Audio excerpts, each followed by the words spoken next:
ಇವತ್ತು ಹನುಮಾನ್ ನೀರಾವರಿ, ರಾಷ್ಟ್ರೀಯ ಹೆದ್ದಾರಿ, ಚಿಕ್ಕೋಡಿ ಜಿಲ್ಲೆ ಎಲ್ಲಾ ನೀರಾವರಿ ಯೋಜನೆಗಳು ಜಾರಿಯಾಗಬೇಕಂತೇಳಿ ಕೋರ್ಟನ್ನ ಸಂಪೂರ್ಣ ಬಂದ್ ಇತ್ತು. ಇವತ್ತು ನಮಗೆ ಬೆಂಬಲ ಕೊಡೋದು ಜೋರಾಗಿ ಬಂದು ಚಪ್ಪಾಳೆ.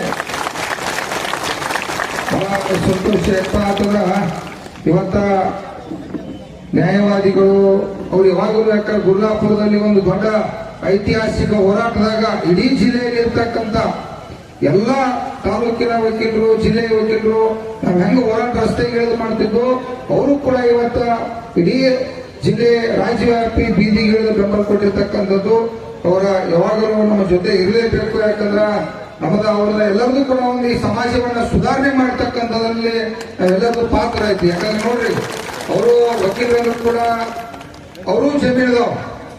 ನಾನು 10 ಕೋಟಿ ಕೇಳತ್ತೇನೆ, ಅವ್ರ ಒಂದು ಗುಂಟೆಗೆ 1 ಕೋಟಿ ಅಂದ್ರೆ 40 ಕೋಟಿ ರೂಪಾಯಿಗೆ ಒಂದು ಎಕರೆ ಭೂಮಿಯನ್ನ ಕೇಳತ್ತಾರ. ಅದು ಸತ್ಯವಾದ ಮಾತೈತೆ.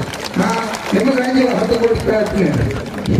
ಯಾಕಂದ್ರೆ ಈಗ ನಮ್ಮ ಅಜ್ಜ ಜಗದ್ಗುರು ಅಜ್ಜ ಏನಾದ್ರು 10 ಕೋಟಿ ಅಟ್ಟ ಕೇಳಪ್ಪ ಬಹಳ ಕೇಳಿ ಮಾತು ಬಹಳ ಬೆಳೆಸಕೈತೆ ಅಂದ್ರೆ ಅದಕ್ಕಾಗಿ ನಿಜ ಆಯ್ತು.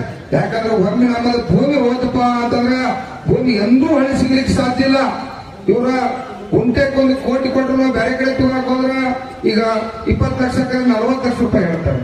ಯಾಕಂದ್ರೆ ಅದು ಸತ್ಯವಾದ ಮಾತೈತಿ. ಅದನ್ನು ತಗೊಂಡಿರ್ತೀವ್ರಂದ್ರೆ ವಕೀಲರ ಎಲ್ಲರಿಗೂ ಕೂಡ ಇದಕ್ಕೆ ಬೆಂಬಲ ಐತಿ.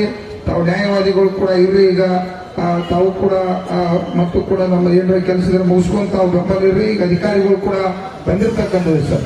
ಅವ್ರ ಅಧಿಕಾರಿಗಳು ಬರತಾರೆ. ಈ ಪ್ರಾಧಿಕಾರ ಅವ್ರು ಯಾರು ಸಂಬಂಧಪಟ್ಟ ಅಧಿಕಾರಿಗಳು ಕರೆಸ್ಯಾರೋ ಅವ್ರು ಏನ್ ಹೇಳ್ತಾರ, ನಾವು ನೀವು ಕೂಡ ಮತ್ತೆ ಚರ್ಚೆ ಮಾಡಿ ನಮ್ಗೆ ಯೋಗ್ಯ ಇತ್ತಂದ್ರ ಓಕೆ, ಇಲ್ಲ ಅಂತಂದ್ರೆ ಭೂಮಿಯನ್ನು ಕೊಡುದಿಲ್ಲ ಅನ್ನುವಂತ ಮಾತನ್ನು ಹೇಳಿ ಅವ್ರಿಗೆ ವಕೀಲರಿಗೆ ಇನ್ನೊಮ್ಮೆ ಜೋರಾಗಿ ಚಪ್ಪಾಳೆ ಮುಖಾಂತರ ಧನ್ಯವಾದ ಹೇಳ್ಬೇಕು ಅಂತ